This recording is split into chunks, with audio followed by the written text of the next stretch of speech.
Listen up before we get started on the podcast today. The platform VXP, built for beer distributors by beer distributors, is hiring. If you are listening to the podcast, you are obsessed with the industry. If you're obsessed with helping beer distributors run sharper, smarter, and more profitable teams, this job might be for you. And Mikey, we are excited to welcome a new team member into the team. Tell people a little bit about the role. Yeah, here at VXP, our customer success lead is going to help make sure that every client is successful throughout the entire setup process and beyond. So helping manage our clients day to day, looking over data analysis, guiding, helping build objectives and incentives, and also training, being on site with reps and virtually with reps, and helping with all things kickoff. You'll also be involved in working with Ross in the implementation side and getting the clients ready to go. Ross, we're looking for somebody who loves data as well, too, right? Yeah, absolutely. Be able to operate software. I mean, if you've operated our software, that's a good start. And having that left and right side brain, being able to be analytical, but also be personable and be able to adapt to what customers are telling you what they want, and also being able to drive them towards what they really need.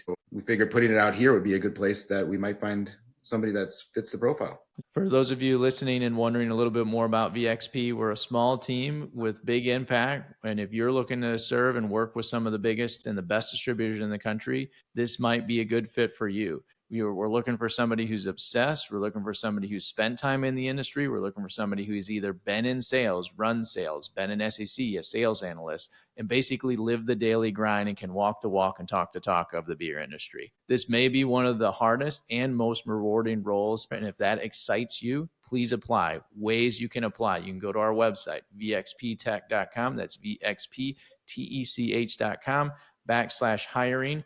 You will see the details of the job listing there. At the very bottom, you can see how to apply. We want to see how you're built for beer by beer. And send us anything that captures your mindset, a story, a sales deck, a battle-tested spreadsheet, a Loom video, or whatever it is. We care less about format and more about flavor. We want to see how you think and how you react and how you interact with whatever you want to share with us. And we want you to email that to info@vxptech.com with the subject line, I'm in built for beer. So if that fancies you, if you're excited, you got the rules of the road, you know how to do it, and we're looking forward to talking to you soon. This is the Tapped In Podcast, the podcast for beverage distributors that want to empower their sales team to drive business results.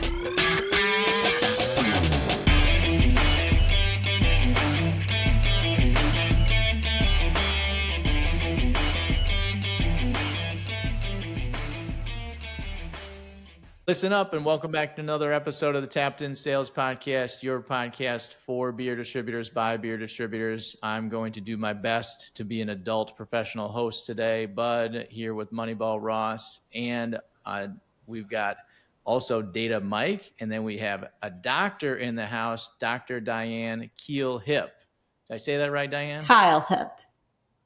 Keil-Hipp. Actually, you told me how to say it right. Dr. Literally Diane Keil-Hipp. 2 seconds ago how to say it. She did. Yes, she did say that 2 seconds ago, and I read it wrong again. So Dr. Diane Keil-Hipp, I cannot wait. We're not editing this out. No, you're leaving that in. You need to two knuckleheads would do even worse moderating this if I gave you two knuckleheads the mic. This is why we can't have nice things, bud.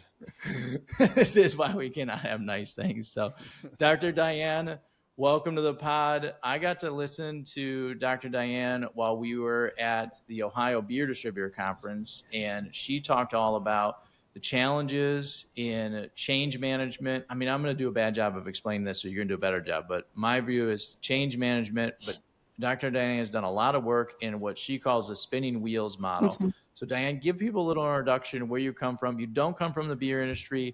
Your lovely husband is in the beer industry, so you're close ancillary by. So I'd love to have an introduction so the audience can get a feel for you. Sure. Well, thank you for the intro. I am Diane Keil-Hipp. I've spent my entire life in small business. Actually, I started working on my family's farm at age 10. And so I learned about things like supply and demand firsthand. You know, when you're the first one to harvest sweet corn, you get to sell it at a higher price. And when everyone else has sweet corn, the price tanks. So I've been in small business my whole life. I've been in insurance for 40 years. But again, from a small business perspective, I'm at an independent insurance agency in Toledo, Ohio. And there I serve as COO. So that means I oversee everything except sales. We're about a 50-person firm. I oversee service, HR, payroll, branding, advertising. But really, what I love to do is build systems and structures that allow our teams to excel at what they do. And gain sharing is an example of that. Maybe that's a topic for another podcast, but that's what I love to do, finding ways to build structures so that the teams can excel at what they do. So back in 2019, I started my PhD and immediately started researching resistance to change. It's one of the premier constructs of the field of organization development. And as I was reading various articles, I just, started thinking about this concept of spinning wheels, which is what we're going to talk about today. What made you want to go back and get your doctorate? I'm one of those school geeks, and I've been at the same agency my whole career. Some people leave organizations to grow and change. I go back to school to grow and change. So that's really, I was feeling a little stagnant, and the challenge of getting a PhD and opening up my world is what I was after. And it gave me that in spades, both of them extremely challenging. I would say it was harder than my bachelor's and master's put together. But really opened up my world, and is the reason why I'm talking to you today.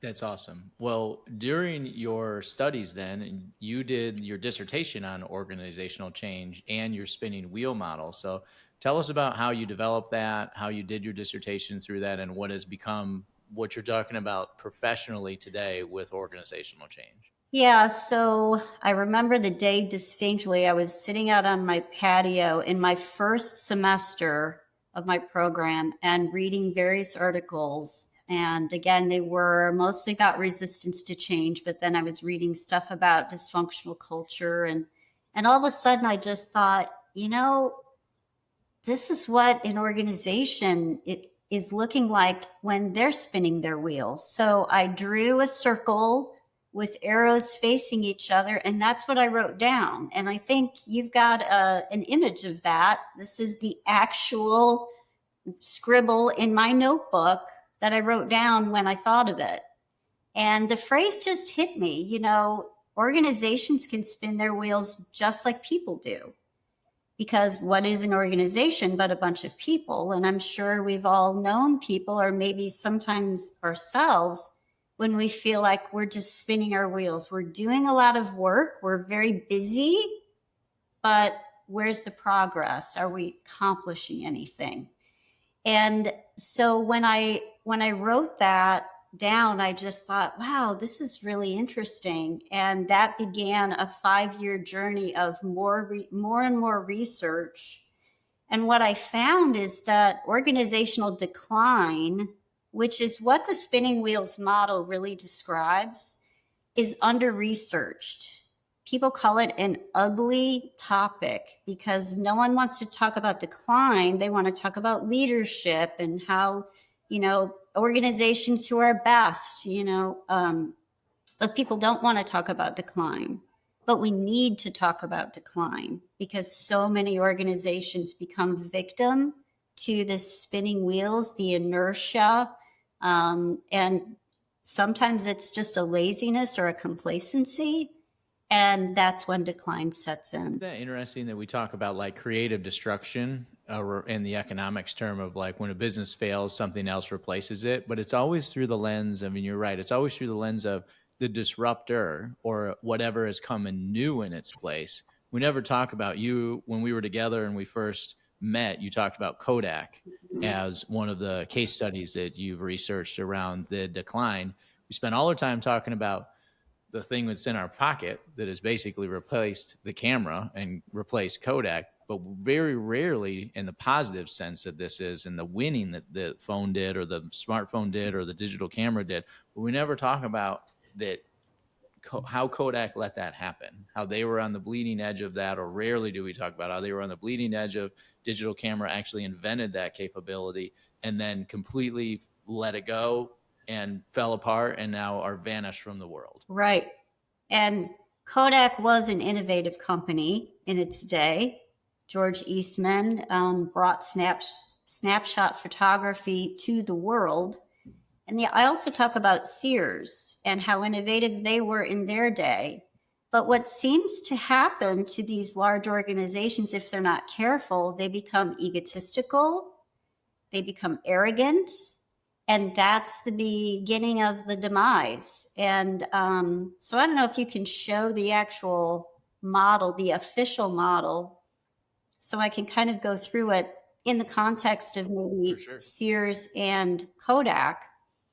For any of you who know, though, they're getting kind of dated right now. But what we have are three factors that happen inside an organization. One is resistance to change. The second is a dysfunctional culture. And the third is assumed continuity. And when these factors are inside an organization, they impact each other and they spin round and round, and the organization cannot see what is happening outside of itself. So that is why you see the arrow to the right showing market forces.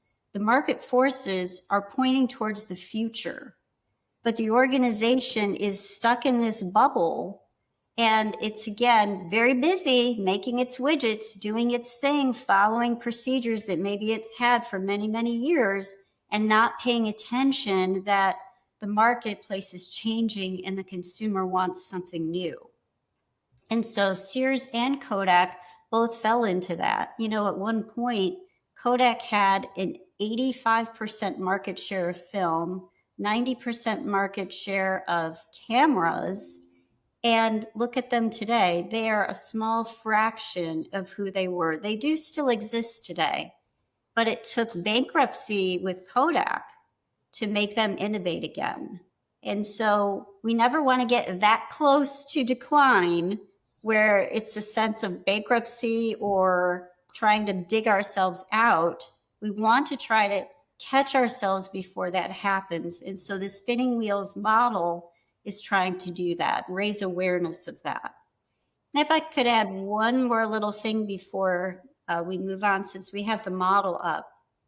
In my dissertation, I tested the validity and reliability of an instrument that measures these factors.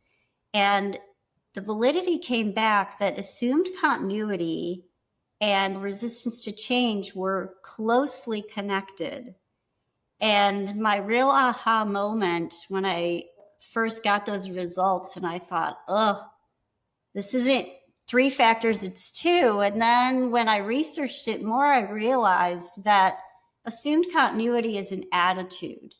And it's an attitude of arrogance, egotism, and this sense of we're the best. No one can touch us. It literally means an organization assumes that it will continue in the future because it has in the past. That's what assumed continuity means. So when an organization has that attitude, then it behaves in a resistant fashion. So that's how the two are connected. And then I think we all know examples of dysfunctional culture. We go into organizations and you can see it, right? It's in the air. You can see what a dysfunctional culture is. I think that relates to the beer market and some distributors quite well. I mean, we all become very complacent in what we're doing every day, right? Focusing on spinning our wheels, trying to do the same things over and over again and achieve or expect different results. So as a leader of we'll put in back in beer distribution, but as a leader, what are some like temperature checks or what are some gut checks that you can give yourself on a regular basis to make sure you're not falling into that same circle? Well, one of the things is certainly having metrics that you're reviewing weekly. If a company doesn't have metrics, it's really going to be hard to get that gut check or that early warning sign. And, you know, you'd mentioned kind of repeated initiatives.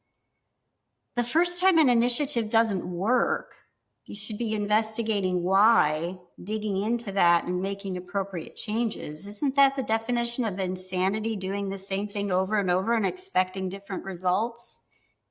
That just seems like common sense to me, but I'm not in your business. Totally makes sense. I mean, because in our business, right, objectives and incentives, what we're asking our sales team to do, and asking the same asks month over month, but expecting different results. And you're right. It's pretty much the definition of insanity here, right? I mean, I think we also have to understand that the three-tier beverage system is a unique industry, right? In that it's protected by franchise law, and it's a government-controlled route to market. So in this situation, in this industry, our industry, it is a guaranteed continuity, right? My grandfather started it, my dad ran it, and now I run it, Well, right? that's a danger in thinking it's guaranteed continuity right there. That attitude is dangerous. That's what I would, yeah. That's why I'm curious as to your feedback on that. Yes, because I know you guys have seen examples of distributorships getting gobbled up. Why does that happen? Why do you think that's happening in your industry right now? Well, I would say that the three-tier system does not lend itself to innovation, because your natural born competitor is the same one you've always had, and there's nobody coming to take your business. In terms of, nobody's going to come in and sell A, B in your market, because law dictates they can't.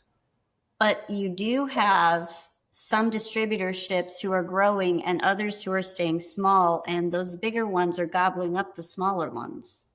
So there is a difference in how those distributorships are operating themselves, a drastic difference. For sure. There's a piece of, there's kind of a couple different types of operators out there. And the kind of harshest way that I've heard it expressed is like distributors that are run like country clubs, and distributors that are run like financial operations. And, you know, a lot of the times if you're operating the business like a country club, you're free and fair, and you promote from within a lot of times, and you potentially have very highly paid folks, maybe not the highest skilled folks, and you're operating for return on less resistance or return on lifestyle. And as long as my lifestyle doesn't change as the owner or the group of owners, and my distributions don't change too much as my group of owners, you're kind of very pleased to run it as a country club. The challenge is that when you do have a business like that and it is operating like that, you could do that for a while. But if the market changes, if things happen where it gets tougher, you might not have the team in place to take this hard steps and do the difficult things that you need to do to be successful. And I feel like I've got a pretty good handle on this, because our business was run like a country club at one point in time. And Mike would attest to this because we worked together for so long. And when I came in and ran it, we ran it as a financial operation there, where we were to drive results and to drive bottom line profits. So we made that transformation over my time of working with Atlas. And it is a challenge because folks are resistant to change. Mikey, how many times did we have conversations with our employees and even our customers around things that we need to do to be more profitable and be more efficient? It's not that fun all the time. Sometimes some stuff is incredibly fun, and some stuff is incredibly difficult and incredibly challenging. When you run it from a financial perspective, like, you do need a different cadence and a tone. And Ross, I always come back to the book that you've turned me on, is that, what is it called? It's Only the Paranoid Survive. And, you know, as I've accidentally kind of taken on that attitude of being paranoid, waiting for something else to happen to get beat. And Diane, eventually, our operation, we still got gobbled up. We still got bought. We were never big enough to continue to grow on economies of scales. We managed our business very well at the size and scale we did for the better part of 90 years. but we never grew beyond our little territory that we had for basically 90 years. And we never took those next steps over the 4 generations that ran the organization, and we still got beat, and we still moved in a different direction of where we needed to consolidate and sell the assets off into somebody who could operate them even more efficiently than we could as a bigger operator. Right. I think there is some similarities between your distributorships and the independent insurance agency network. We had also agencies who were operating like country clubs, and everybody was just, very happy-go-lucky. Things moved at a very slow pace. And then private equity entered into our business, as I think private equity is entering into your business. And that was the major disruptor. So in Ohio, where I operate, we have some carriers who are now smaller than some of our agencies. And that's where the tail is wagging the dog sometimes today. But, 30 years ago, everybody just kind of floated along. Like you said, lifestyle agencies, and everybody behaved nicely. And your competitors really weren't your competitors. They were colleagues and friends. But it is not like that anymore. And so we have a lot of consolidation happening as well. If agencies are kind of sitting on their laurels and just letting things happen, they're not growing, they're not going to be big enough to compete, and they're getting gobbled up. And so the spinning wheels model, and we'll talk a little bit about the survey as we go, those are ways to kind of take a good hard look in the mirror at your own organization and try to diagnose what are the issues and where do I need to pinpoint to start to make changes. How do you drive fear? I think, and I preface my prior question because I think that's a challenge that we face and a frustration that we face, is that a lot of our potential clients, are just, it's worked fine enough in the past, so why would I change? So how do you drive that need? Yeah. How do you explain the need or help them discover the need when they're sitting there thinking, well, we make a little bit of profit and I've got a second house, and right. Why do I need to change? Right. That can be difficult. So it really all rests on the leader. So if the leader of the organization doesn't have his eyes opened and is motivated to make a change, it's not going to happen. But the survey, the organizational traction survey, is a potential, if the leader is willing to take it and have their employees take it and take a hard look at the results, maybe it would open their eyes to say, hey, I need to do some things differently. It's no guarantee, of course, because the leader may have that country club attitude and they're just going to ride off in the sunset and be fine. But there are other leaders who, maybe some things are happening around them. They're seeing some consolidation and maybe it's starting to raise some awareness. And the survey might be that extra oomph to say, I need to make some changes. The things that's always annoyed me about leaders that don't want to change, Diane, I want to see how this lands on you, is there's no empathy for the folks that you work with. Because if you are fat and happy and you can ride off into the sunset or sell your business or just retire because your business isn't worth very much. In your world, there are probably some agents that just retire because the business isn't worth very much to transfer the book around. In our businesses, they're usually valuable. There's usually some asset transfer and some valuation that happens. So that doesn't really play out. But if you're just that lazy, I feel like it's disrespectful to the staff. And there's no empathy to the staff because their life is going to change. Like we had 22 people, right? And when we had 22 people and only 2 of them are left working for the acquiring company. Now, some of that's by choice. We had a couple of people retire. Mike's working here, and we've had some people that moved in different directions, but with 22 people and 95% of them went to go work somewhere else. And if you're not trying to solve these problems and to transform for tomorrow and for the future, I think it's disrespectful to the people that you're working with every day. and that are contributing their time and their commitment and time away from their family to try to make your dream come true. That's always a piece that's frustrated me. Yeah, and that's always the case when you have a small business where, maybe there's family ownership or one or two people own it and everyone else are worker bees. And in our organization, we're 165 years old, owned by an individual. Well, there were 3 owners, 1 majority and 2 minority.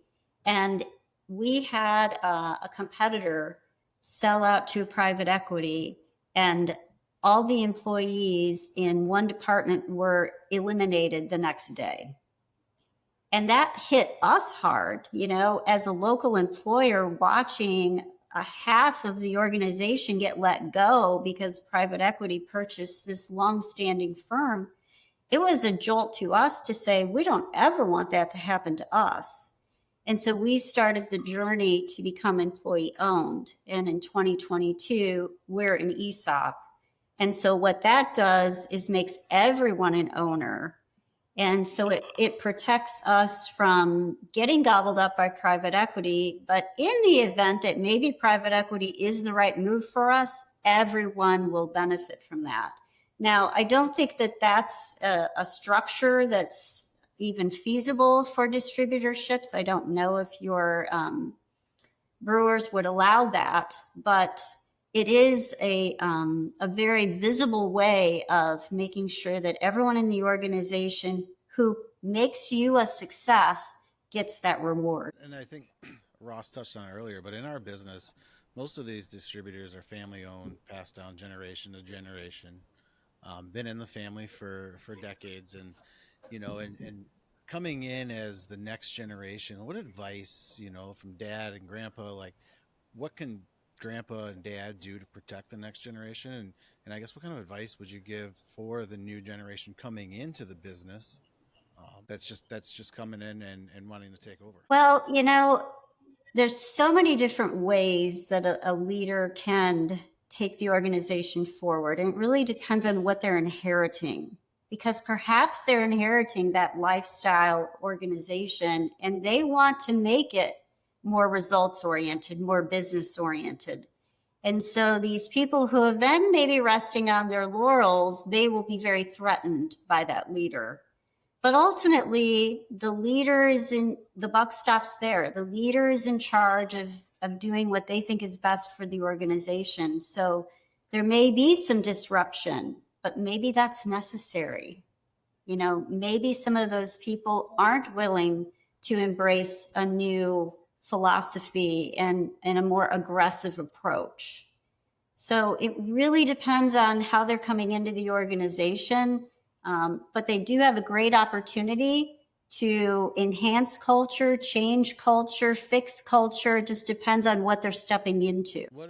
And thinking about that too, and putting myself in the shoes, and even thinking about some other operators that I know. I mean, fear has a lot to play with that, right? Yes. We're afraid of the change as a leadership group. We're afraid of how our employees are going to take that change and adapt to it. And also, as even stepping out of that leadership role and putting myself into middle management, then we have the fear coming down there. And sometimes that fear can drive the culture.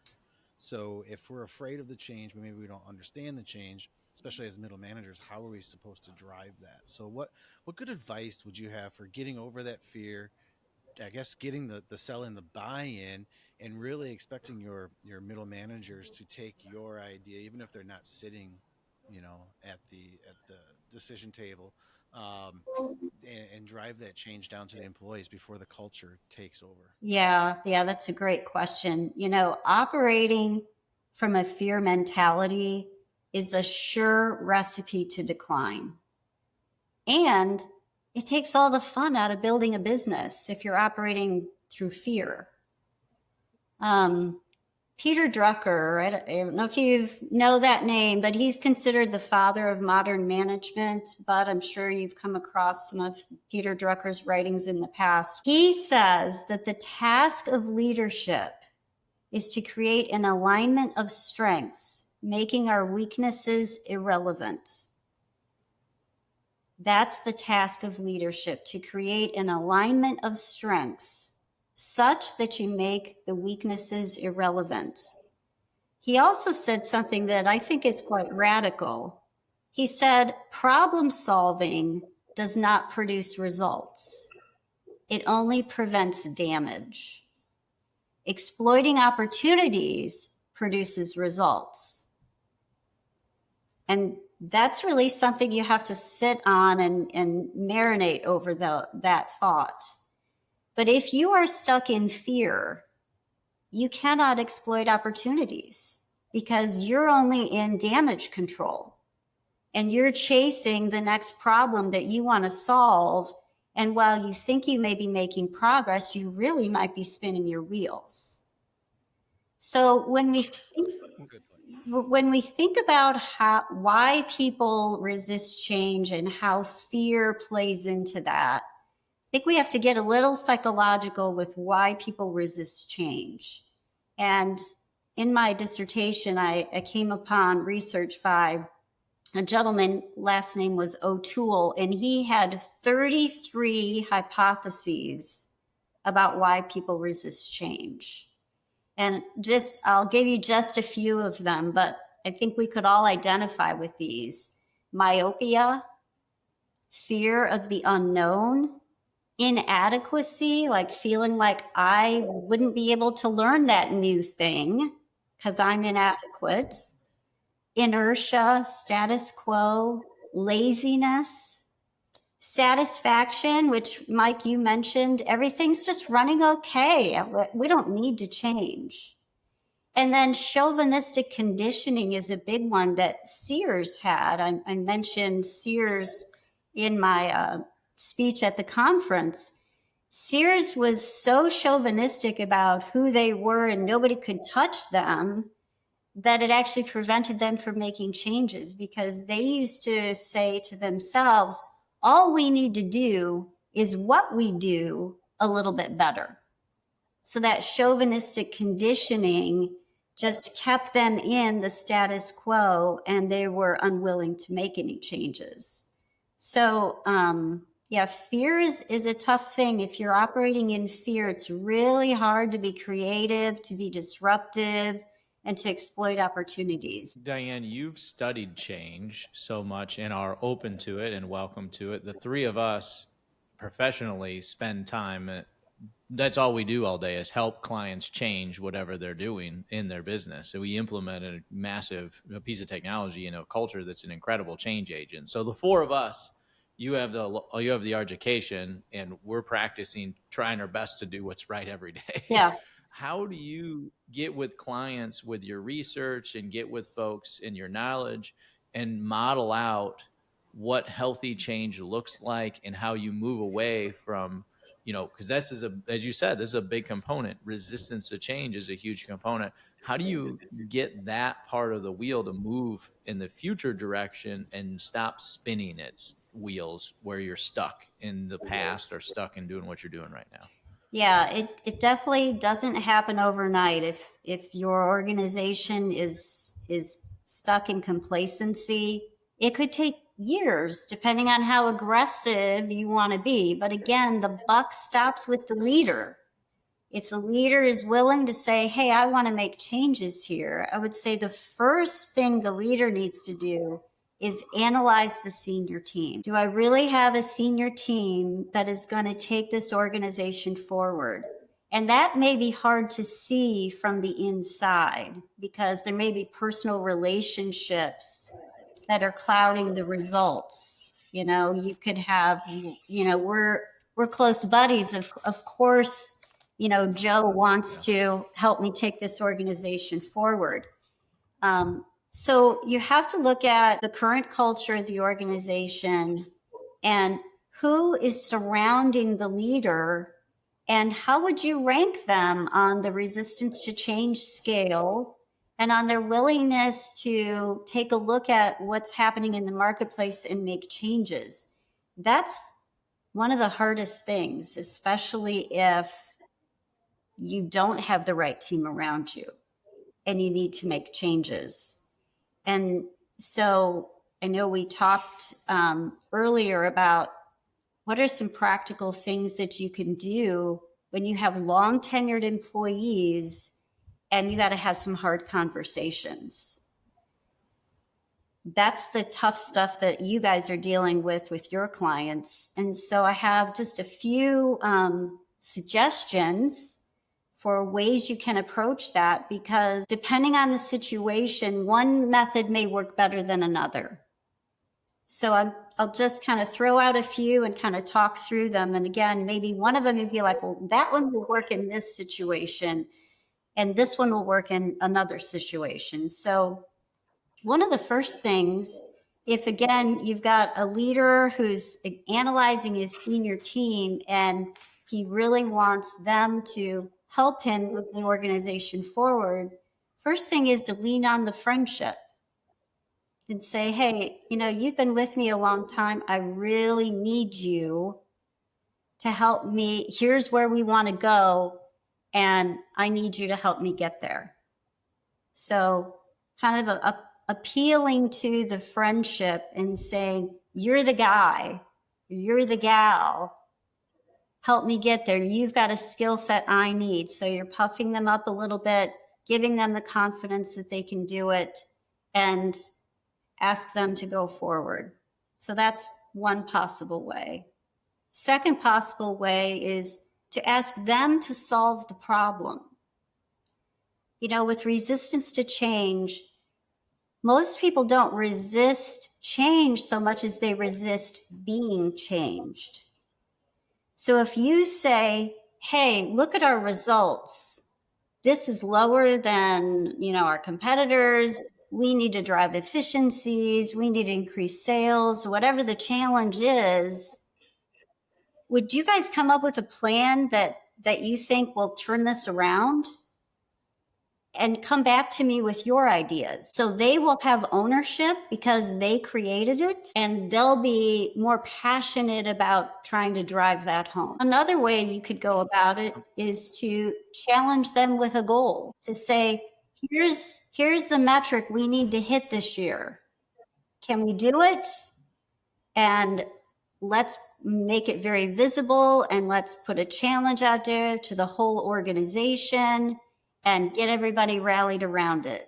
If you've got a sports-minded group, that's a great way to do it. We're going to get to the finish line. We're going to make a touchdown, whatever analogy you want, challenge the organization with a goal. Another way you could do it is to create competition with a rival.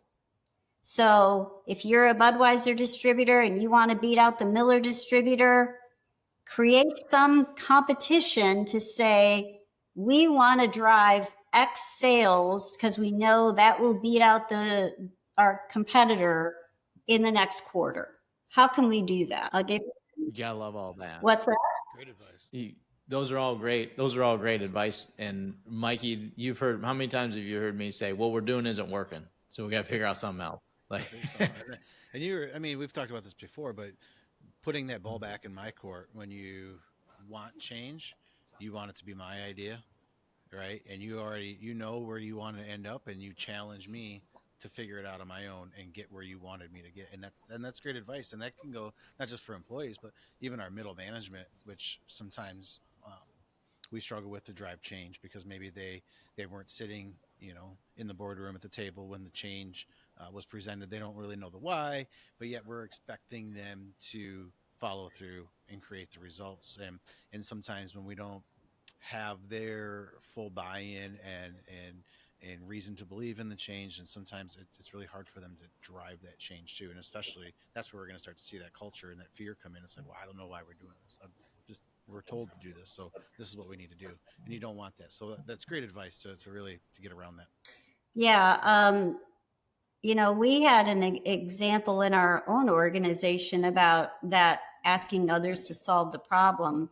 I don't know how many of you or your clients do strategic planning, and the traditional way to do strategic planning is for the executives to sit in the boardroom, come up with the strategic goals, and then go out to the organization and push down the strategic goals to the organization. Well, we did that last year, and we didn't do so well hitting our strategic goals. And going back to that question earlier, Mike, of what do you do when an initiative doesn't work? You go back and you analyze, why didn't that work? What didn't happen? Well, we created it in the boardroom, went out to the organization and pushed it down. We were asking people to do something that they didn't create themselves. So this year, we did the opposite. We used a methodology called SOAR, which is a counter to SWOT. I'm sure you're familiar with doing a SWOT analysis: strengths, weaknesses, opportunities, and threats. Well, instead of doing that, we did SOAR, which is strengths, opportunities, aspirations, and results. And we started it with our middle management and then generated a whole list of brainstormed ideas, had them take those ideas to their teams. And from there, the teams came up with a host of goals. Our personal lines team came up with 12 goals, and they owned it. They came back to us and said, well, here's what we want to do. I would have never given them 12 goals. They made it harder And than they I would have would have shot made you. it. And they would have shot you if you didn't give them 12 Exactly. goals. Exactly. So asking others to solve the problem or to be the one to create the not the vision, because we're there to create that overarching look at who we want to become, but how you execute it, let them tell us this is how we want to execute it. And then I just want to give you two more drastic things that a leader can do to try to drive change. One is to fire someone, and that's one of the hardest things. But if there is someone in that organization that really is driving a lot of resistance, creating that dysfunctional culture, we all know that there are people who are cancers. You let that one person go, and that can be the beginning of a new era for the organization. Naysayers. Yes. As we call them, naysayers. Yes. And then Not naysayers. the nicer way to do that is an honorable off-ramp. So if you have, let's say, a longstanding friend of yours and they're, maybe getting close to retirement, or, they don't have the energy, they don't want to go forward, creating an honorable off-ramp for that individual to either retire early or go somewhere else to get that spark that they lack, but doing that in a more gentle fashion and making that a good thing. I've had to do that, and I tell you, there are people who I've had to let go, and they're still good friends of mine. So there are gentle ways to do that, and they're happier, and the organization is happier. You talked a little bit about the survey that you've built out. And so tell the folks, the listeners, what the survey is and what the survey does. And then we're also going to link for the audience too. We're also going to link to the survey as well, right, Diane? You feel comfortable with that in the show notes? Yeah, absolutely. I think we've got a QR code or a link, however it works. And the survey is free. So again, if I go back to the spinning wheels model, as I was working on my dissertation, I realized, okay, the spinning wheels model describes a state of organizational decline. But not all organizations are in a state of decline. They might be doing just fine. So it occurred to me that really I need to create a survey that measures the whole spectrum of organizational performance. And so the survey is called the Organizational Traction Survey, because you could be spinning your wheels, you could be in second gear, or you could have good traction and you're doing just fine. And so there are a series of questions that it asks. And based on your answers at the end of the survey, you get a score, and it tells you which quadrant you're in on that organizational traction spectrum.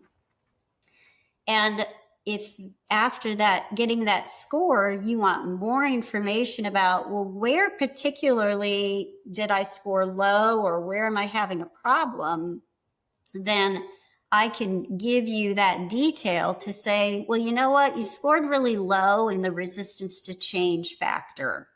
And here are the questions, and here's how you answered them.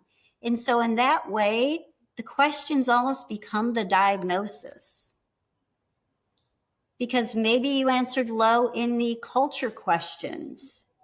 And so based on, again, those questions, I'll give you some examples. One of the questions is, when was the last... What's your favorite question? Oh, my favorite, that's tough. But since I'm an operations person, one of my questions is, when was the last time your company streamlined an operational procedure, right? Is the appropriate answer, what is a what does streamline mean? Yeah, if it's been over 5 years ago or never, guess what? Yeah, you've got a problem. What are some other great questions you like too, Diane? Give people a little taste of Sure. what the survey's getting at. When was the last time your company evaluated the return on investment of your operations' most time-consuming task? Or how are sales and operational decisions most often made? Are employees empowered to make them, or does the leader make them unilaterally? Or here's another one I love. What happens if a salesperson does not reach a sales goal? And one of the responses, the possible answers, is nothing. We just promote them. If you can't sell, then maybe you can manage. Yeah. I think the return on investment for your most time-consuming tasks, I think that might hit home for a lot of people listening. Okay. TPS reports, right? TPS reports, yeah, absolutely. And I think we all know what some of those activities are. Right. So the survey takes, 10 minutes or so to take. And like I said, you get the score, you find out where you're at on the spectrum. And then if you want more information, I can give you the actual responses to the questions. But I think the most powerful way for an organization to take the survey is to have as many employees as possible take the survey, average the scores, and we can even separate the individual performers from supervisors and leadership and compare the scores. Because oftentimes the individual performers inside the organizations really know what's going on, and the leaders don't. And so if those scores are drastically different, that also gives you a big insight as to where some problems may lie. Are there organizational structures that are better suited or less suited? And are there industry, and this is more from my own curiosity, are the industry verticals that are more prone to this than others? In other words, is it better to have a flat organization? Is it better to have hierarchical? I just mispronounced that. Is it better to be agile versus waterfall? Like if you're like a development company, is technology prone to be less like this versus, say, education or nonprofits? Like, how do those things kind of fall in quadrants? Well, what I've found is, because businesses are just a group of people, a lot of the factors that fall into play here with the culture and the resistance to change, they happen across industries. People are people. It doesn't matter what kind of industry they work in. And culture can infiltrate in any kind of organization. So, as far as what kind of structure is best, it really, depends on that organization. But I tend to think that something that is flatter and more agile is always better. Bureaucracy always slows down progress. But you can't just, I think, make a unilateral statement there. When you think about, so putting this all together and you do this with groups, one, I wanted to bounce this off of you. So this is a quatement, which is a question wrapped in a statement as much as it is anything else. So when somebody does the survey, like giving the survey to a wider audience, and if you do nothing with it, that has got to be annoying to folks. So if you're a leader listening to this, if you want to do the survey and you want to have a group of folks do it, I would be more apt to coach you to be serious about actually doing something with it after the survey results are completed than just doing it to do it because you want to feel better about yourself. That usually annoys folks. Have you had any experience with that, Diane, or feel the same vibes as well too? Absolutely. There is nothing worse than surveying your employees and then doing nothing with the results. It's an insult. It's disrespectful. You're asking them for their opinion and then you're saying, forget it. I don't care. And that's what you're saying and doing nothing. So people who have taken the survey sometimes will say to me, okay, now what do? I have this diagnosis. I know I have problems. How do I fix it? Because the survey is just that mirror, the eye opener. The hard work begins on day 2. So after you digest the survey results, I really recommend that you take a day, take your leadership team, and I've facilitated these kinds of sessions. So you have the list of items from the survey as a starting point and draw them as limbs on a tree, because oftentimes the items all have the same trunk. And you may find that one change may be the catalyst to starting everything else and moving the organization forward. The wisdom is often in the room, but it's that elephant that nobody's talking about. And so the survey helps open up the discussion.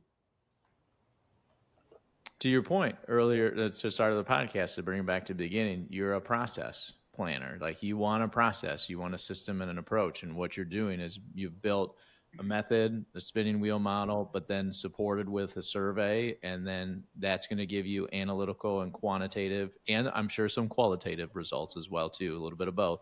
And then you can actually say, okay, go to work on where you're weak and where you're strong, and pick through and make a plan to get out of the spinning wheels. So I love the connection all the way around the wheel here. So Diane, for the listeners out there that are dying to get in touch with you and you've connected with today, you shared a ton of great information and a lot of knowledge. So thank you for coming on the pod today. How can folks get in contact with you and find you? Email, location, we know you're in Ohio up in the Toledo area, but email, website, all that good stuff. So you can find me on LinkedIn. Just search for Diane Keil-Hipp. I work at Knight Insurance Group. So with those 2 bits of info, you'd easily find me on LinkedIn. My email address is hipp, Hipp, at Knight, Knight, insurance.com. Certainly you can get to me through Bud. He's also got my contact info, and I think we're going to put it also in the show notes. We will. We'll have Dr. Diane Keil-Hipp's contact information in the show notes, and we will have a link to the survey in the show notes as well too. So you'll be able to find that there. If you want to get in contact with us directly, or you can find our information at info@vxptech.com. That's info@vxptech.com. Diane, you've done the best for sharing your time with us today. Thank you so much for coming on the pod and dropping some knowledge. This is incredible content. I knew when I first saw you that this is going to be great information to get out to the masses beyond just the beer distributors that were in the room for the Ohio Beer Wholesalers Association. So many of us in the industry, with the headwinds we have right now, are facing spinning wheel challenges. And just because the business is down doesn't mean you don't need to be down, or doesn't mean you can't grow and you can't change and you can't evolve. And that's what we're about here on the podcast. That's what you're about. And thank you so much for sharing your perspectives on this today. So listeners out there, boys and Diane, thanks for joining us, and y'all rock. Cheers. All right. Cheers. Thank you so much. I loved it.